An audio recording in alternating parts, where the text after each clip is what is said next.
Good evening. Hello. How are you? I love watching that intro, don't you? Yeah, I'll tell you what made me laugh. The one where you got Murphy behind you and you're making the face. Murphy the Bigfoot. It's absolutely brilliant. Hello, Jamie. How are you, buddy?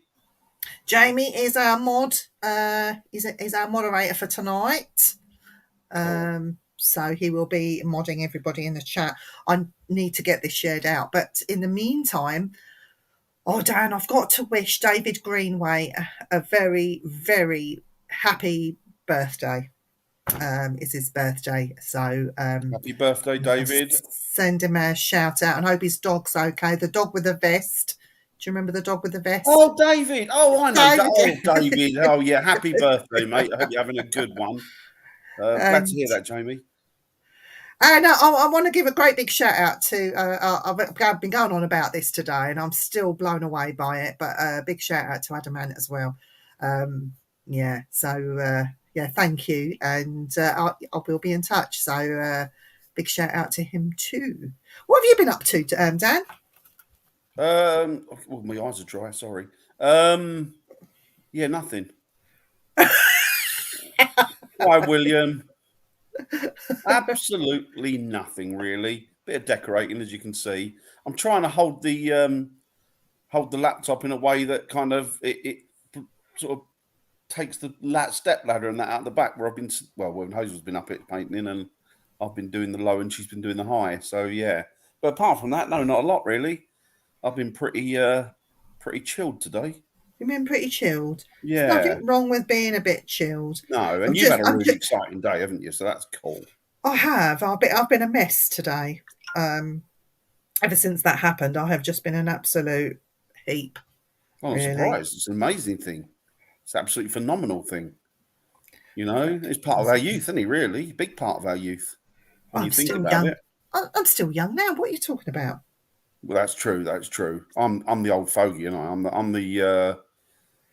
I'm the next in line to be put. Well, if it was still going, I'd be the next in line for last of the summer wine. Do you want to tell everyone who we've got on tonight? We have got a lovely lady on tonight from across the pond. She's called Varla Ventura. I've actually got to get her in a minute. She's very well versed in all things cryptid and also the subject that we're going to get her on tonight. We were hoping to get her to talk about tonight will be the Fey, will be the fairy realm. Yes, because she's very, you know, that's a real favourite of mine, the fairy realm, as you know, Viv. Yeah, and I do love it. I'm a bit obsessed with it, really, and I have been for many years. We haven't got enough people talking about that at the moment. No, so it's nice to sort of hear what she's got to say about the Fae, because I find that absolutely fascinating. Yes, exactly. I agree. It's not one of those subjects that's broached very often or enough. It needs to be brought more into, you know, this kind under the umbrella. It is under the umbrella, but it needs to be out aired a lot more. So so she's going to be coming in tonight. So I'm looking forward to that. I've just linked her now. So so she'll be coming in tonight and talking about, you know, I guess experiences and her perceptions and her beliefs and just different parts of the Fae. Really, I've listened to a couple of podcasts with her, and she's amazing, absolutely amazing. Yeah, you know, very interesting lady, very articulate, erudite, just good, just great. So yeah, can put your questions in shortly. Everyone can put their questions to Varla in the chat. So please, if you could do that, we would be very grateful, and we'll get them to Varla as soon as she comes on. If you would like, you could give us a share out. We'd like that very much. That would be great. Oh, William says they talked about the Fae at dinner last night. Yeah, they're an interesting subject, William. Very interesting. And well, I'm going to let. Hello, Chantel. How are you? Hello, my daughter. She's moving in with me. Is she moving in with you? Is she? Yeah, because I've got a spare bedroom, haven't I? So there you go then. Yeah, she wants to move. She wants to move to the UK. So well, there you go. That'd be good. She can come and join us, can't she? Yeah. She can either live in Devon or she can come up to Cambridgeshire. Yes. Hang on a minute. I've just. She'll be on soon. Varla will be on soon.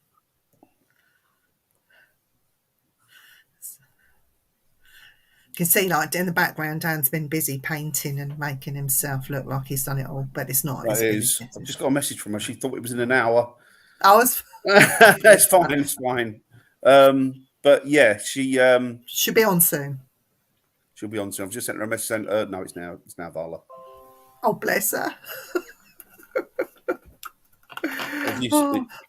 I've discovered this stuff. I brought it back from America when I went shopping with William, and it's this. It's grape, and it's sugar free, and you make it up with water. It's a sachet of powders, right? And you make it up with water, and it is addictive. So, William, if you're watching, and I know that he is, can you get down to Fred Meyer's and buy me some more? Take it out of the plastic thing and just send me the sachets through the post, please. I love it. I love it. I'm blaming Google for this mess up.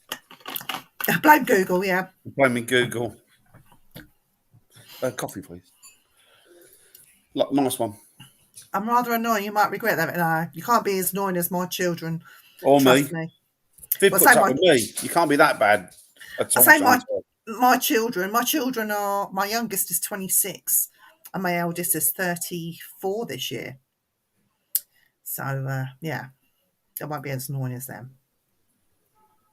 I think that's called. It's not wine, honestly. It's grape juice. It's grape juice. Send me the name again. I'll take a picture of the thing and send it to you, William.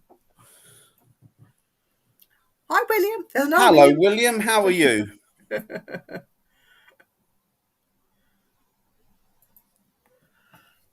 Mr. Bradfield. Mr. Gary Bradfield, as I live and breathe. How are you, sir? That's my boyfriend. Hope you're doing well. He's my boyfriend. He's a good lad. Or me. What's all me about? What do they want? You're not having this. You're not having this. It's mine. Oh, Jamie wants to move in with you. Jamie wants to move in with you. That's what it is. No, he's not. Oh, glad to hear that, Gary. Glad to hear you're all good, mate. Excellent news. No, Chantel's moving in. Oh, there you go. Sorry, you can't move in, Jay, because Chantel's moving in. Yeah. You're stuffed, mate, unfortunately. But the only thing is, I haven't got enough land to put horses on. I've got a bit of land. You might get one on, but you'd have to exercise it somewhere else. Oh, dear. I've got hedgehogs in my garden. You're not annoying, Gary. No, he's not annoying. Oh, you mentioned it the other day. They're noisy, aren't they? Well, I think I had 3 of them all trying to mate each other. It was a bit... I did film it and I thought what was going on. It was a bit weird, but seeing the hedgehogs doing that right in front of me, and they were quite close. I mean, normally they'll run away, don't they? But these ones didn't. So they got a handful of mealworms. Isn't it? It is like hedgehog porn. Hiya, Sarah. Hope you're well.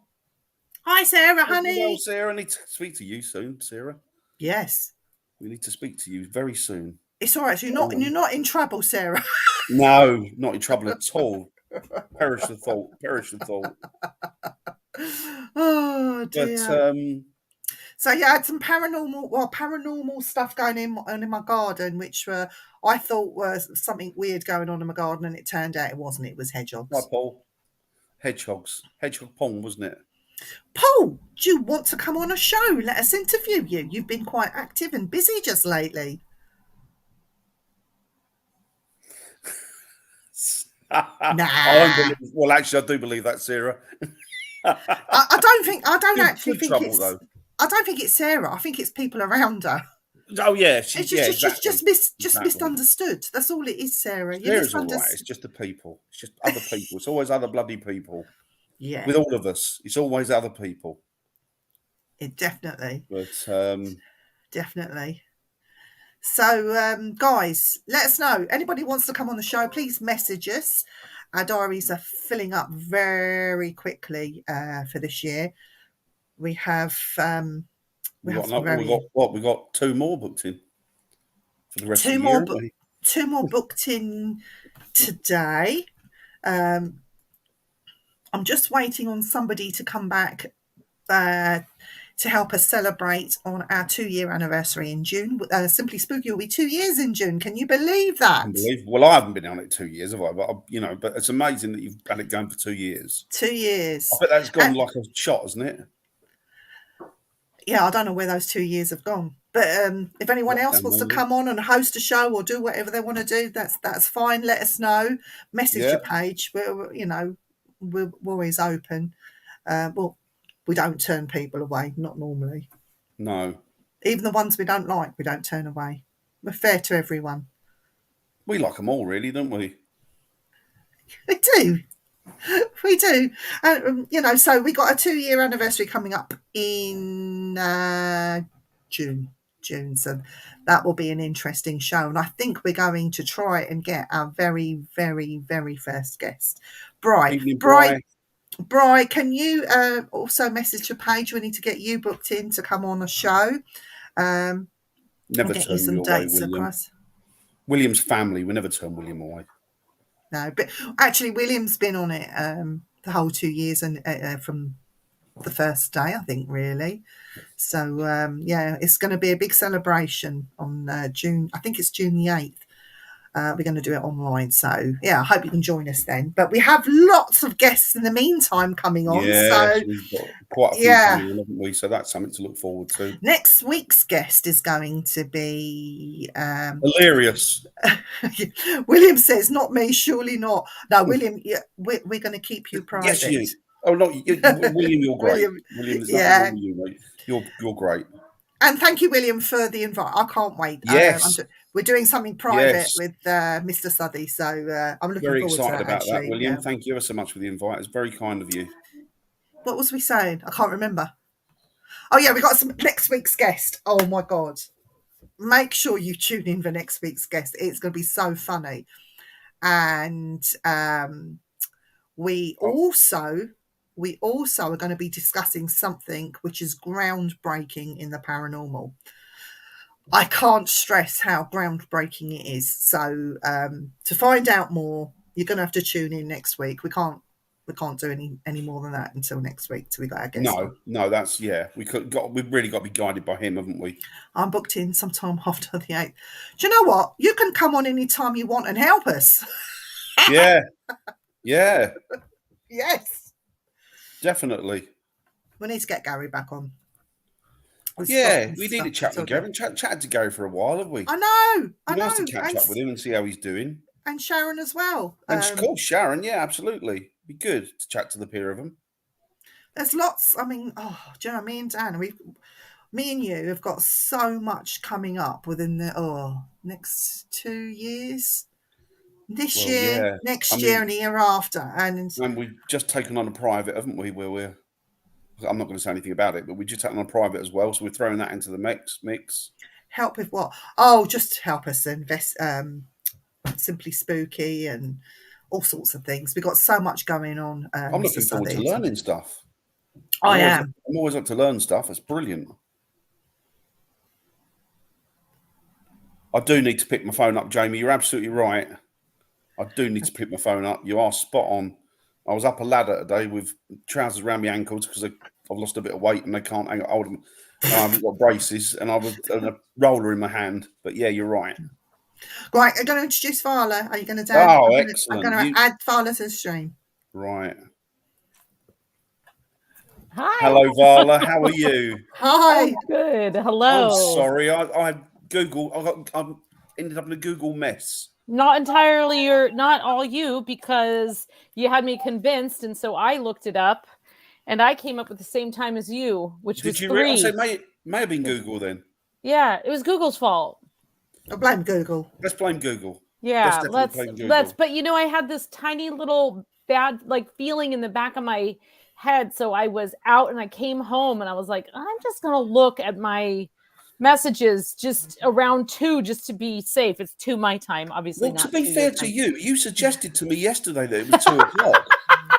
You said it was 2 o'clock. I'm like, I'll check it. No, it says 3 o'clock. I was wow. Is that 2 o'clock in the morning? Mm-mm. No, in the afternoon. Afternoon. Yeah. No, that's afternoon light. I was going to say. Actually, 2 a.m. is kind of my sweet spot, so that would have worked too. But either way. So Varla, thank you so much for coming on. We really appreciate this. I've been following you for a while. I've bought one of your books today, actually. Oh, how exciting! I know. I can't wait. It's going to arrive in tomorrow. I Amazoned it, so that's cool. Nice. So, which one? It's the Pukas. Oh, fairies, pukas, and changelings. Fairies, pukas, and changelings. Oh, good. You can let me know what you think. Let me know if I'm full of it or not. Looking forward to reading it. I'm going to get the other one as well. There's another one. Loads of them, aren't there? They're brilliant. And you're working on another one now, aren't you? I am working. Well, I've been working kind of simultaneously on 2, and actually, the one right now that I'm working on. So, fairies, pukas, and changeling kind of. Well, the way I see it anyway, you'll have to tell me as a reader. But that book is kind of a collection of fairy and folklore from around the world with a focus more on the British Isles, of course, because that's where the great deal of the, especially literature on fairies and folklore comes from.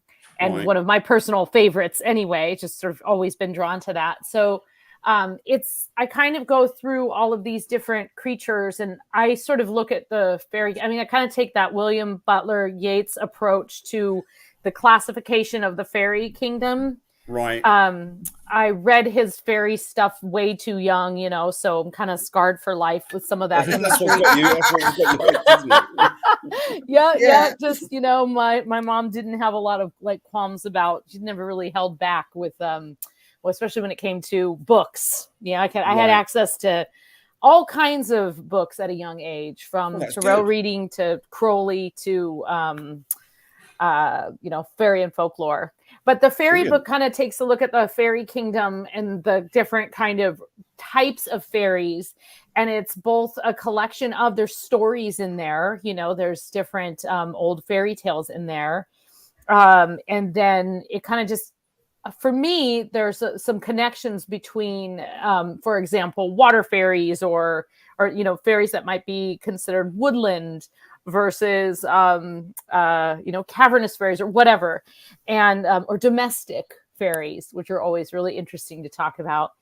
And so I kind of just explain to an audience that probably doesn't understand that fairy doesn't necessarily mean one little tiny sweet creature that just lands on a flower, but it's this vast kingdom and it's quite terrifying.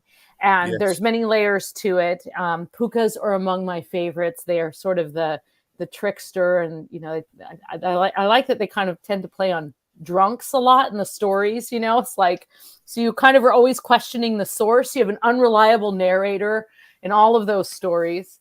Wasn't Harvey the James Stewart rabbit a puka? What's that?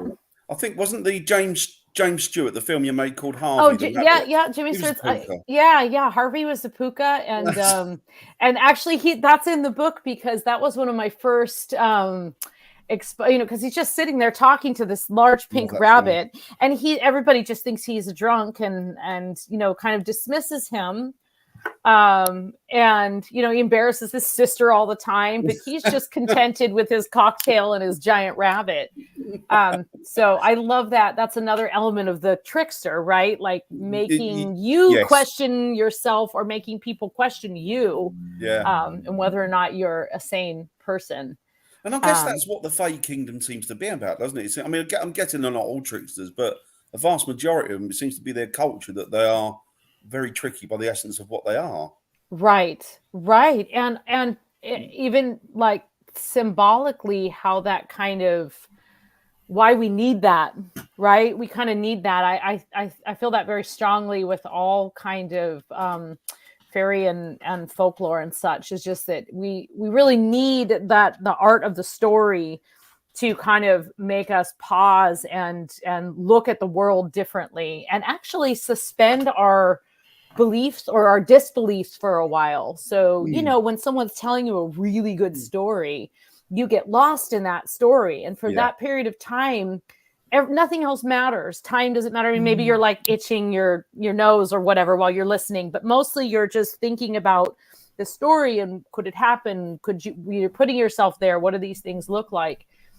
And I totally, I mean, honestly, I think that whether people completely invest in and completely believe that fairies exist, or they just allow themselves that suspension of disbelief, I have a very strong feeling that we have to have that in order to actually creatively think. And that's the only way we ever solve any problems.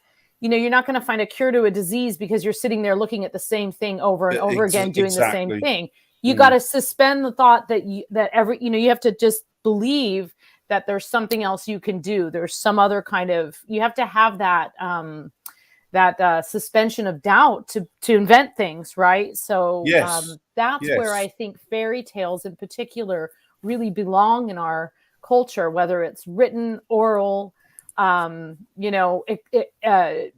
true experience, or just something that's anecdotal. They all have a lot of value, and that to me is one of the biggest values, is that it actually changes your, I think it changes your brain, probably. If I was a sciencey person. Nature spirits and fairies and everything have all been in our folklore through time. If you go right the way back, they've always been there. And through the ages, these stories have come through and everything. So my question to you is, Varla, do you think that these nature spirits, fairies, whatever you want to call them, whatever other people call them, that's fine. Do you believe that they've always been there? It's just that we today just don't see them because we're not looking for them. I believe that, and I also believe we call them different things now.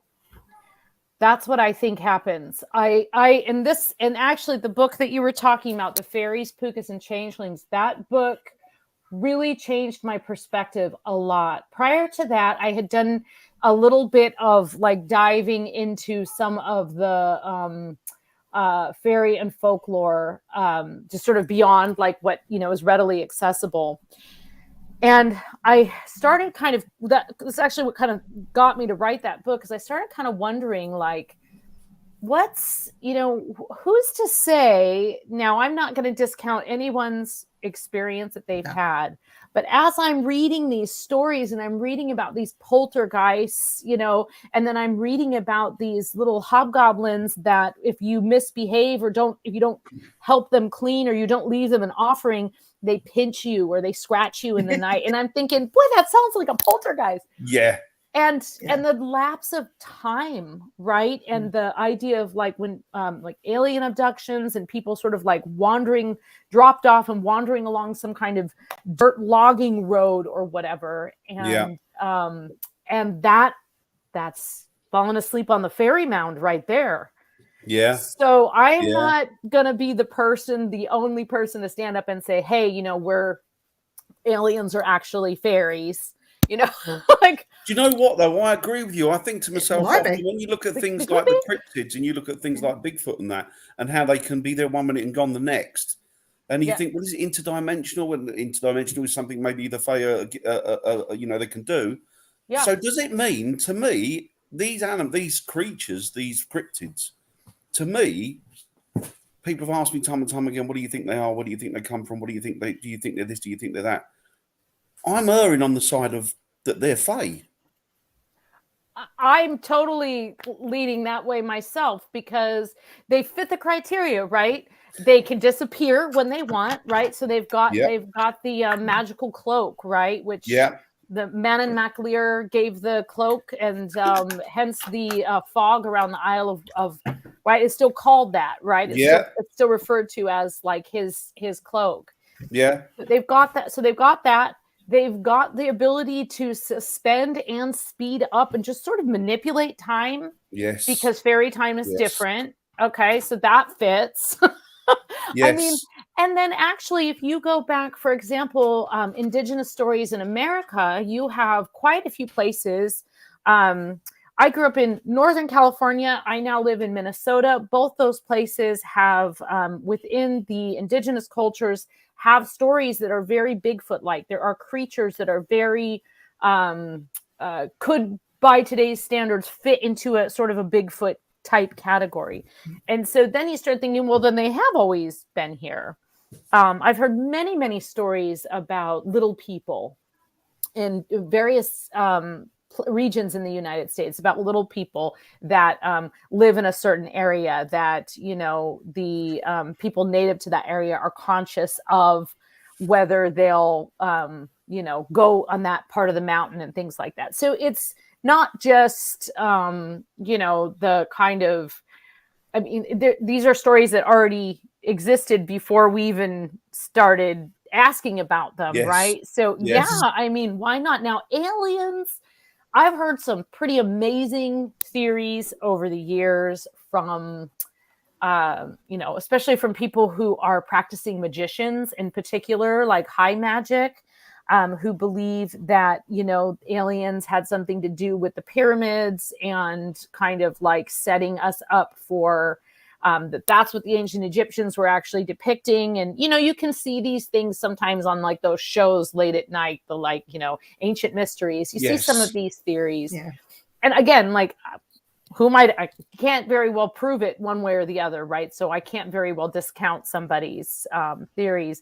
But you do have a lot of evidence of like what happens to people in the fairy kingdom, right? We have lots and lots and lots of people who are talking about that, and over the centuries. And then what we're talking about today and the experiences that people are having, I expect sharing with you guys, or that you've had, or I've had, that people share with me.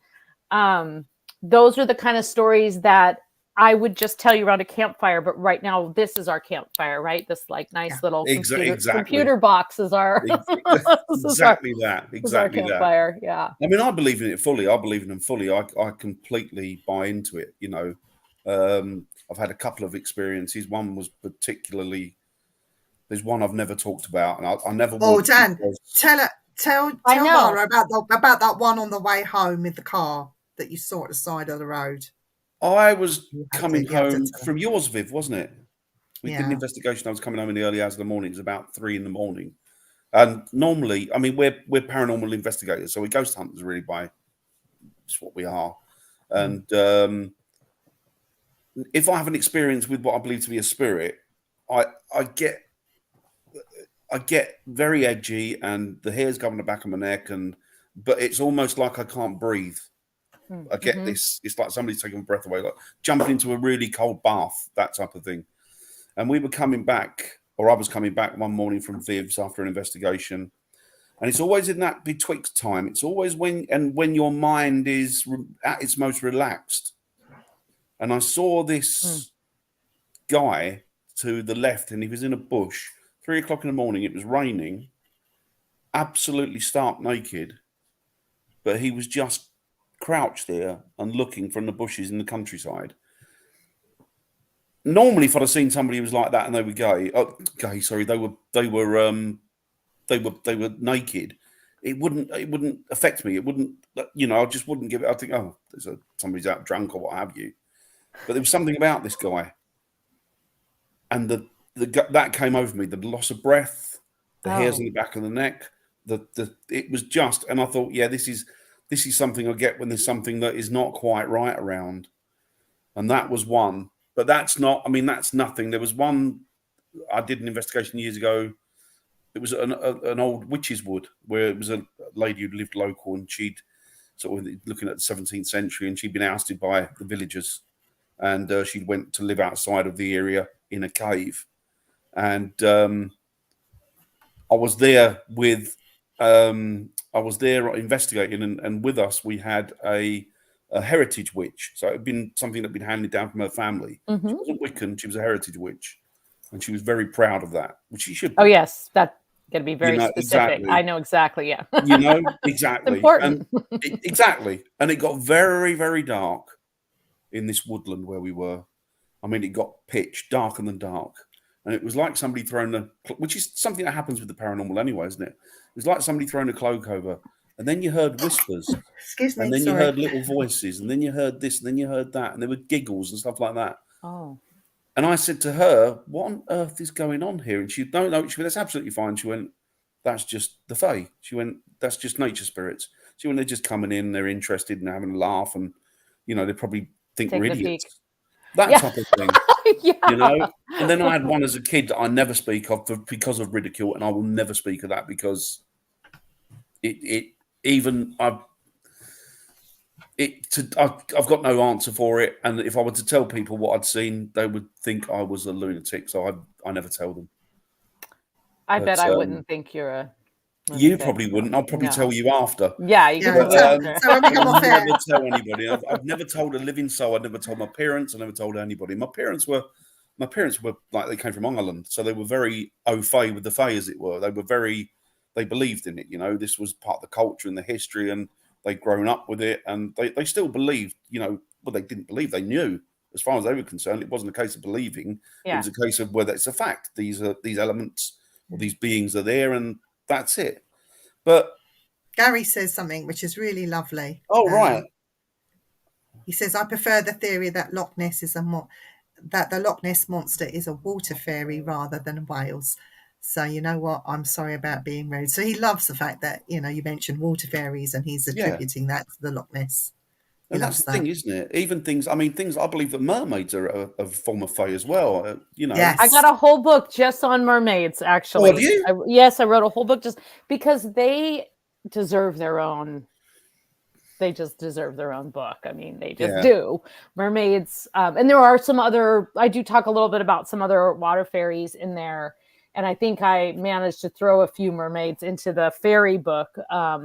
But yeah, I mean, absolutely think that I consider mermaids, they are part of the fairy kingdom, and they're water spirits, and in particular in the sea, although there are lots of accounts of like lake spirits and lake-like mermaids. But yeah, I mean, and it's so interesting because anytime you have basically an island nation, right? So England, Ireland, the Caribbean, you got all kinds of increased mermaid, not only mermaids in terms of fairy and folklore, but mermaids in terms of importance in the culture. And in particular, in my book, I was lucky enough I had kind of put a call out because, you know, you were saying like some people think, you know, things are crazy. Well, guess what? If you admit that you believe in mermaids, people really think you're nuts. Like beyond, like you can say you believe in elementals and all kinds of things like that. But when you start talking about mermaids, people are kind of like, you mean that's just like pretend? But people love them, but not everyone wants to admit that they believe in them. But yeah, I mean, exactly. Here, what she says. Yeah. Mermaids are apparently actually very sinister and evil. That's kind of the whole premise of my book, is that they are not, you're thinking it's going to be this, you know, we have this retelling of the Little Mermaid where she's very cheerful and she's friends with everyone. And it's just that one sea witch who's kind of mean. That is a very, very brutal story. Again, I talked about being exposed to things really young. That is a story that stuck with me. She changes to be able to walk. She exchanges her fin for feet, and it's like she's walking on glass, like she's walking on daggers, I think is actually. So her feet are bleeding as she's walking on the beach. I mean, it's like a very brutal exchange there. But yeah, mermaids, with the idea that mermaids are both there to kind of guide, you know, they can be guides, they can be really helpful if they like you, and they can also be very tricky. They can cause storms. And one of the theories that I really came to, especially with mermaids, is that I believe that mermaids are psychopomps. So a psychopomp being something that helps guide someone from one world to the next. And their whole job, you know, you've heard time and time again about the mermaids keeping a graveyard of lost sailors, you know, even if they are the cause, they still are the psychopomps. And so they still are, in a way, that sort of gateway between one world and the next. But I blame Disney for a lot of things. Me too. they make all these creatures sound warm and fluffy and weird and wonderful, but in actual fact, a lot of them that I've read in through history and from what I've seen and what I understand, fairy can be actually brutal and not nice. Very unforgiving. Mermaids exactly the same, like you've just described, and even to these nature spirits, they're not all welcoming, because when you think about it, man in its entirety, we are evil people. We're an evil species. We're out to destroy things and conquer it and take it. Yes. We see something in the woods and we either want to stomp on it, shoot it, or take it for ourselves. Exactly Instead of just hold reverence for it or accept that it doesn't belong to us. It's very difficult for us to understand the concept of not owning something, whether that's just in a photograph of it or having it. We're very greedy. We want it's arrogance. All the it's time. An arrogance, isn't it? It's an arrogance. It's deep-seated in us.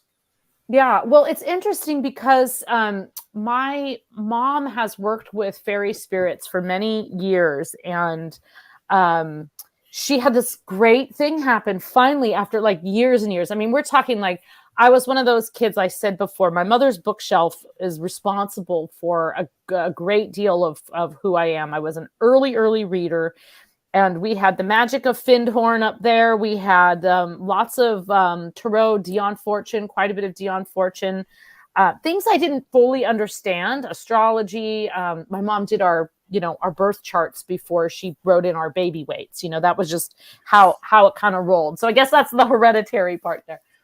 But I forgot where I was. Oh yeah. So she's got this kind of area in her garden that she's dedicated to fairies. And so my mom has gone through all of the different, she was a priestess of Isis. She's done a lot of different, magical like explorations, and worked with different magical groups. And, but anyway, so she really got into, about, I'd say 10 or 15 years ago, she'd always believed in fairies. And she told us when we were kids, we lived in this very rural area, and she would tell us, don't, that's a fairy mound. Don't step on that. Don't sleep on that. Don't mess with that. And like, we didn't, we were like, we don't want to be swept away into some world where if we eat something, we're trapped forever, like, of course, as a kid, you're like, nope, I won't go in that mine shaft. No worries. So she had been like ritualistically dedicating an area of her garden to fairy. She had a fairy well there. She would do visualizations. She was just like really, really, not, it wasn't like she was like out there but she would just always acknowledge them, always leave something for them. And her garden looked beautiful. And then one day, it was early spring. I think this was about 2 years ago. It was a full moon, and her garden had been planted. And she did some kind of, I'm not sure exactly what in the garden type ritual, but she just called me and she said, you're not going to believe this, but I'm telling you, everything grew overnight. By the light of the full moon, everything grew overnight. And I was like, that's amazing, Mom. And I'm thinking like, well, maybe even me, I'm like, maybe she just like is exaggerating a little, or like she didn't notice something was so big. And like, things had bloomed. Her tomatoes had gotten huge, really. And so then my sister, who's lives right by her and is definitely much more like, she would not tell me this if it didn't happen. She said, yeah, it's really weird. Actually, I saw her garden the day before and I saw it the day after. And I don't know what Mom did, but her garden is huge. Bloomed overnight. It's like doubled in size, like everything doubled in size and was blooming. And so interestingly, she had like sort of a fairy kind of Reiki session with a person who works with the elementals. And he said usually like one or two comes through, and for her, they all came, and they did exactly how you described. They just were peeking. They just were curious. They wanted to see what was going on, but there was no, he said even the dark fairies came through, and I was like, yes, Mom, thank you. Protected for life. Chantel's got a question. Do you want to read it, Dan? Although I believe these are sirens luring sailors, etc., in by changing into what they would see as a beautiful mermaid or a thing of desire, then eat them. Yeah, that's or poke it with a stick. With a stick. Yeah. Yeah. Yeah, well, that right. Catch the big fish.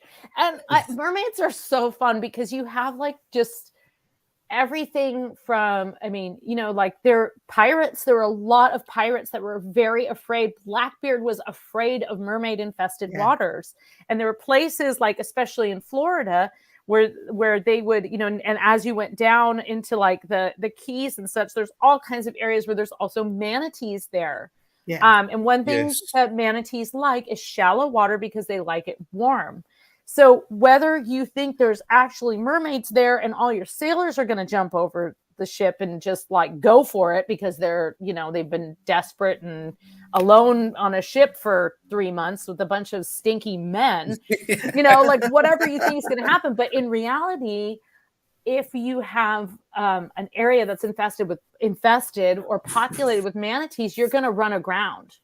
Yeah. So there's practicalities there too, right? So you know, there's the smoke and mirrors aspect of it as well. But then I'm one of those people that goes, but even if there's smoke and mirrors, there's always something behind that. There's some kind of seed. There's always a grain of truth, isn't there, to all of this? Yeah. You know, and that's the thing, isn't it? William's just come up with something. Do you want to read that, Dan? Yeah, no problem. I've had experiences with a variety of fae and know they exist. But I think that most of the stories of old have to do with keeping kids away from places and activities that are harmful, as well as explain things they don't understand. Yeah, like the smugglers used to use stories and like that, ghost stories. Oh, yeah. The of course. Yeah, if I've got something I don't want you to touch. Well, these days, if I tell you it's haunted, you're more likely to come to it, right? Exactly. More likely to fill your in. No, I think that's absolutely true. There's always an element of that, like especially, I always think of like the bog creatures, like the Jenny Green teeth and the things that are out in like the swamp and stuff. Like, you don't want your kids going in the swamp. You know, you don't want your kids running in the bog where it looks like one thing and then it becomes another. And then also, I think the stories would change as people immigrated or moved around as well, because it was a way to, you really didn't know what was going on. So it was a way to kind of keep the kids from like, I mean, you don't want to get in that swift river. There's a sea monster in there, or there's a siren or the Lorelei that's in the River Rhine, right? You know, like, you also, it goes real fast and it looks really calm and nice and it'll sweep you away in no time. So there's always that element of, again, that's a practicality, right? Like keeping the kids close to the heart. I mean, we do that with our own children, right? It's like, well, Santa's not gonna bring you anything. There is a sinister side, though. There is a sinister side where and this comes from Ireland, where the children were being stolen by the Fae from their cots. Changelings. And it was only they didn't like iron or something. Is it iron? Yes, it's iron. Yes, iron repels them. Oh, I got in a lot of trouble one time for being on a national radio show. I won't tell you the name of it, but it rhymes with ghost, to ghost. And I was on there one time, and the host was just asking me about changelings. That the book had just come out, and he asked me about changelings. And he was just like, but what do you do? Like, what's the cure? How do you do it? And one of the things that you do to keep fairies out, like when you have a baby, is you lock every single lock and you close every single door and you seal everything, which I think also has the added benefit of sort of, removing a lot of potential germs and such from the air. Yeah. Right. So it's kind of hermetically sealing everything. But they said, well, how do you do it? And I was like, okay, so this was actually, I think I read it directly from, I think it might be directly from a Yeats, but it might be Lady Wilde. But anyway, it was basically you get some water boiling on the stove and you sort of make the threat that you're going to pour this water onto the changeling. And boy, did I got in some hot water for that, because because I guess they said, if you just come on and you're just listening halfway, you just hear this person saying, oh, if you think you have a changeling in your house, pour hot water on them. Yeah, I can see how right. That would be okay, so and American audience. Okay, so you got to dumb it down quite a bit there. So. For all audiences, I think. Yeah. So anyway, but yes, changelings are to me that is one of the scariest. Whenever anyone asks me like, what do you think is scary?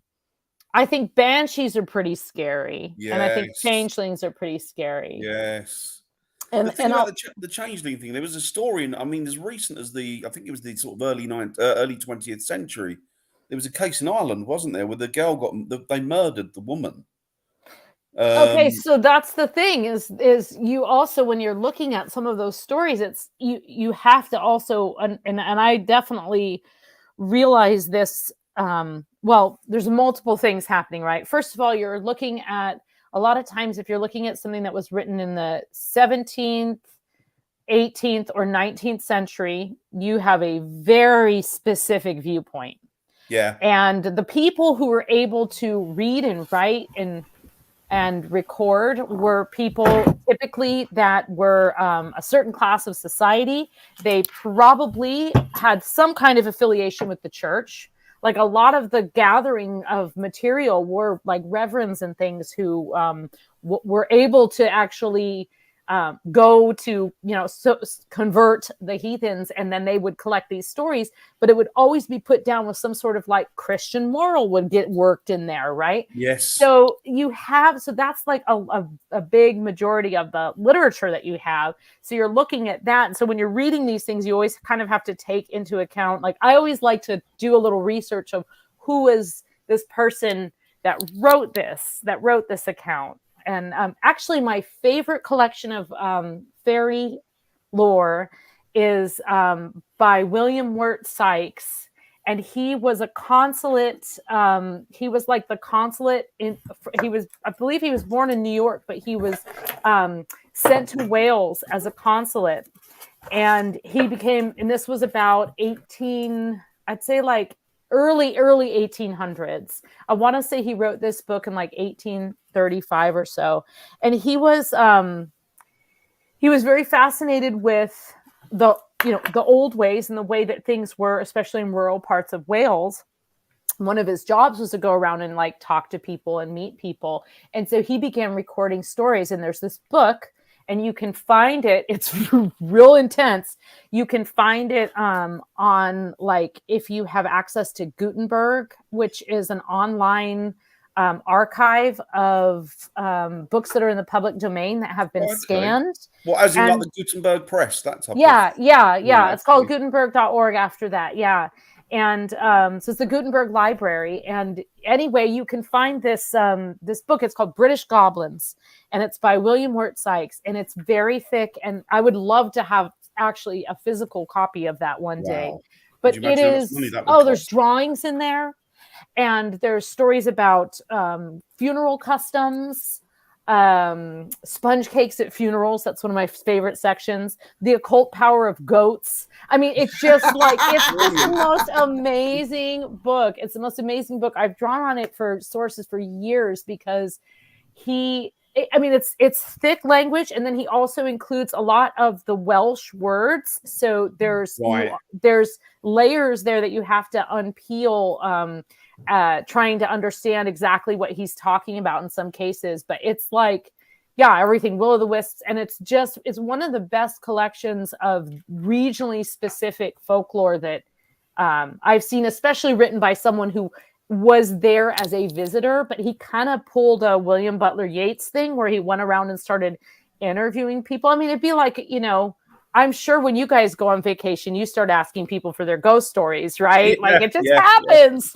So I sidle up to someone at a bar in Key West and say, so have you ever seen a mermaid? I mean, that's just, I try and drop it in whenever I can, You get many of them that go, yes, I have. Or do you think that they'd be reluctant? Okay, so I was going to say earlier, I actually got 2 or 3 people who told me their mermaid stories. And it was really, like I had said, if you think people think you're nuts for like having some kind of encounter, no one wants to tell you their mermaid stories unless they start hearing other people have had them, and then they'll share a little bit more.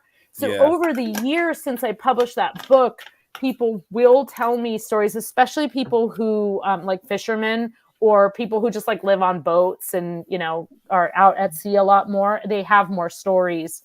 But one person in particular had an encounter where this sort of like merman like creature appeared over her, like she was in like I can't remember what island she was at in the Caribbean, but she was in one of those little like huts out over the water, out over the ocean. And she woke up in the night, and it's actually, her story is just like a ghost story. She woke up in the night, she saw something shimmering at the foot of her bed, but it wasn't a specter. It was this like red-haired, half man, half fish thing. And then she sort of fell back asleep. And when she woke up, there was a puddle of water in the hotel room. Wow. I know. And she even sent me a picture, which I couldn't include in the book, but she sent me a drawing of what it looked like. And it was totally had like giant alien eyes and stuff. And it was, I feel like she couldn't tell very many people that story. Like not very many people believed her. But when she told, I mean, I believed her, and it reminded me very much of, you know, other stories people have told me or experiences I've had where you can't quite tell what's going on, and it all happens so quickly, but you know what you saw. Yeah. We have a it's a very well respected organisation here called the RNLI, and they're our lifeboat people that go out and help people in distress and pluck them out of the sea and save their lives, basically. And I think it's on YouTube. They managed to get hold of some film that the RNLI took. It was one of their training expeditions. They went out on their dinghy, like with all the alarm bells ringing as if somebody was drowning at sea. So they were recording it for their own purposes, and they actually caught on camera mermaids, and you see it actually fly over. And it wasn't pretty. It wasn't nice to look at. It looked quite hideous, but they actually filmed it. And when I saw that, I thought the RNLI would not lie about something like that, or even because everyone would laugh at them, right? So why would they put that out there? Yeah. Oh, and that whole like the ability to sort of shapeshift or change appearances, which you see in a lot of with mermaids, you see that they're beautiful 1 minute, and then, you know, the next thing you know, they turn into this hideous beast that's latched onto you. Yeah. Or the banshee appearing like a lovely young woman or a helpless old lady walking down the road, and then it turns and it lets out this horrifying scream, and it's just like Sarah's put something up, Dan. Do you want to read that out? Yeah, of course. So Sarah says, years ago, after losing my partner, I had issues in my house. A very, very dear friend who's a Canadian Cherokee told me I had a sprite in my home and helped me to quieten things down. I actually felt as it scrambled up me in bed early hours one morning and lumped down on my chest, as well as other things. Felt like a very small child. I can imagine you would, Sarah. Mm-hmm. Yeah, and I think I think that like I personally have had quite a few paranormal experiences. I've always considered that some kind of entity or ghost, but I had a very, very playful ghost in one place I lived in that I thought might be a child. But I have also had a few things that fall a little bit more on the lines of like a creature or a cat, or like not quite sure what it is. And that usually coincides with missing items. I heard a really great idea recently to like not just make like an offering, like, you know, nice bread and cake and wine or something, but actually someone was making like jewelry or some kind of like shiny little beautiful object to leave, and they were leaving it in exchange for their missing like earring, you know, rings, things like that. Because I don't know about you, but I have about 20 single earrings with no idea what's happened to the other. The other one, and I take them and put them off in the same place most of the time. So you know, it's like, oh, okay, that just disappeared.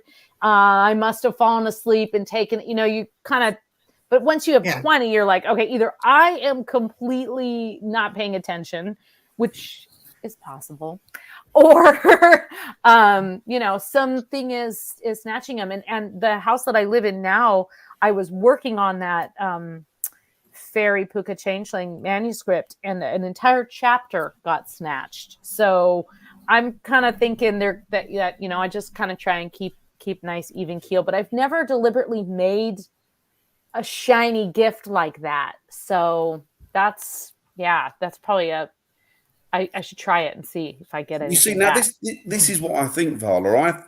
I sit there sometimes when I'm doing investigations, and I think to myself, how do we know that these aren't elementals? How do we know that these aren't the Fey that are in here, that they're dealing with us? Because obviously you've got a house Fey, haven't you?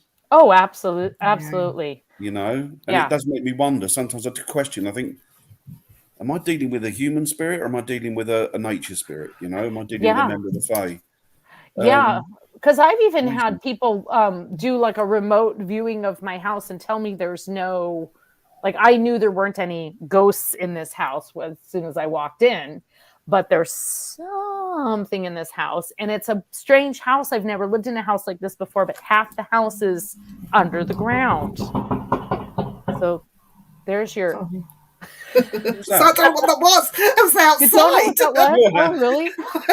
That's the Fey trying to get in, Viv. That was outside. It's like, what was that? Dear. Okay. Well, lock your door. Must be a car or something going past. Get your cakes and wine ready. It's the hedgehogs in the garden again. It's crazy though, isn't it? If I go to the woods and I take something from the woods, like a piece of wood, and I'll always take wood, like fallen wood or what have you, for whatever reason, I'll always leave something. Oh, that's really nice. And sometimes I've even sort of pulled bits of like my hair out and put that down. You're like, okay, that's all I got. Yeah, that's all I had on me at the time. I got some coins, and I got some coins. I've got this, I've got that. I'll have some of my hair. That's why I've not got a lot left. Yeah, that's all those trips to the woods.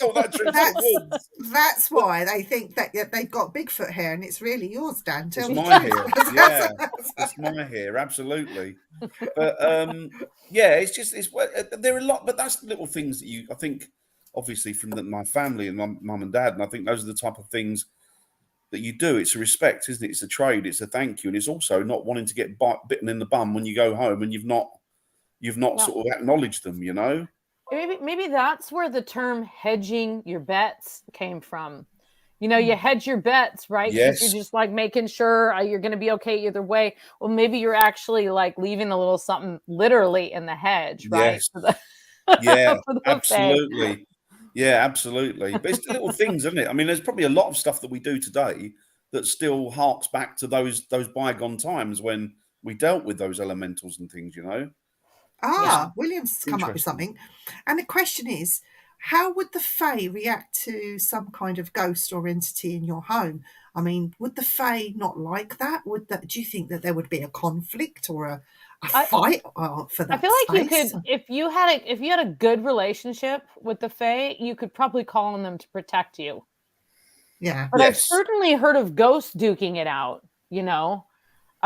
For example, a ghost that was like almost more like a familiar that followed this one woman. Our theory was that it followed her from childhood, because similar things would happen in completely different locations, and other things would happen that we thought were location specific. And then in one location, a lot of stuff started happening, and it almost felt like battle-y somehow. Like one thing was reacting to the other thing and escalating it.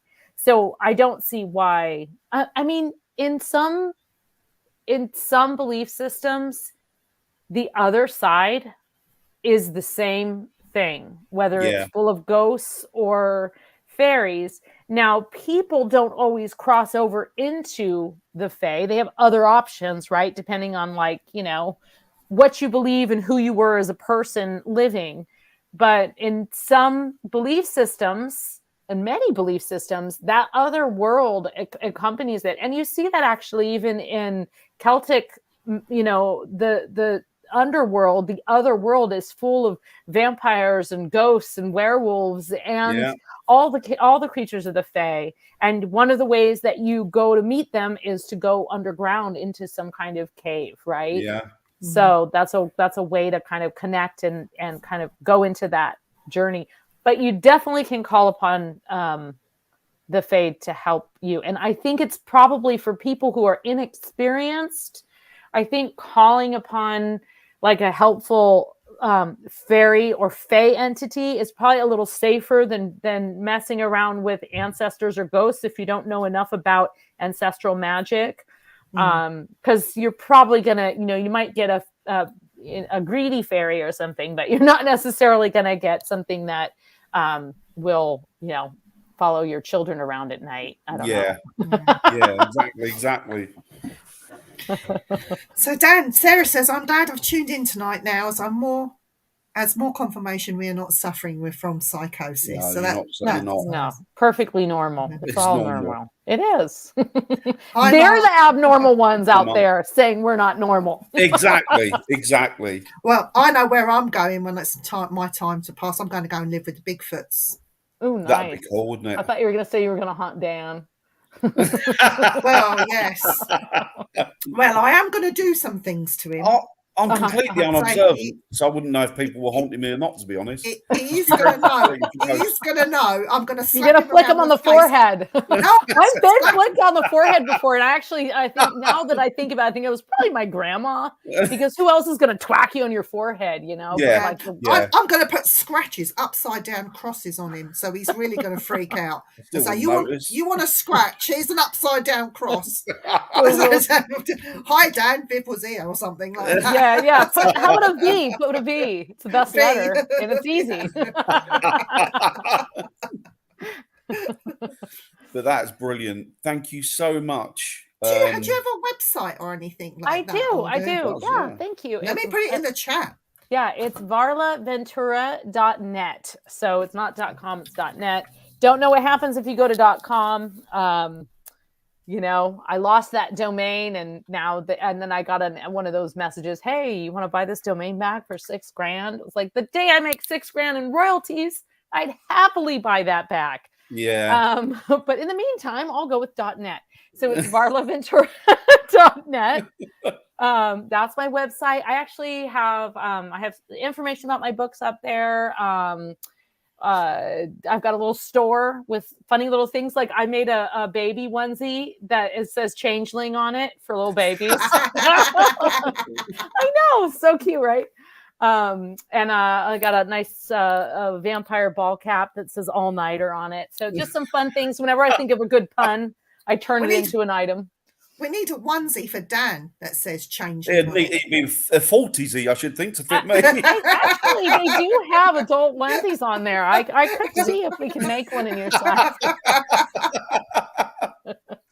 Varla, thank you it's been an absolute pleasure this evening and a joy. Yes. And I've learned a lot from it. And thank you so much for this. It's very kind of you to acquiesce to come on here. And will you come back? Will you come back? I'd love to. I'd love to come back. Please, absolutely. We'd love to get you back on the go. That would be great. Yeah, and I'm so sorry about the time mix-up and being a bit late. It was my fault.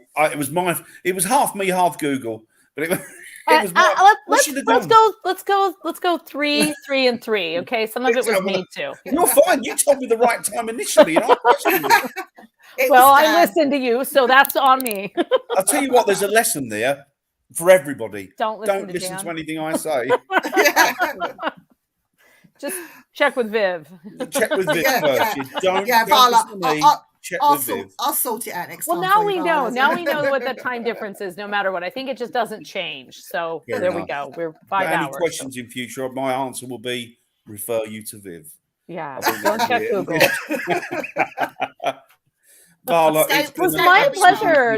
This went so quickly, and I really I love talking with you guys. So I'd love to come back. Brilliant. We'll definitely get you back on, Varla, without a shadow of a doubt. Stay where you are, Varla. Don't go anywhere, because I think Dan wants to talk to you privately after. Okay. Yeah. Or I'll send you a message.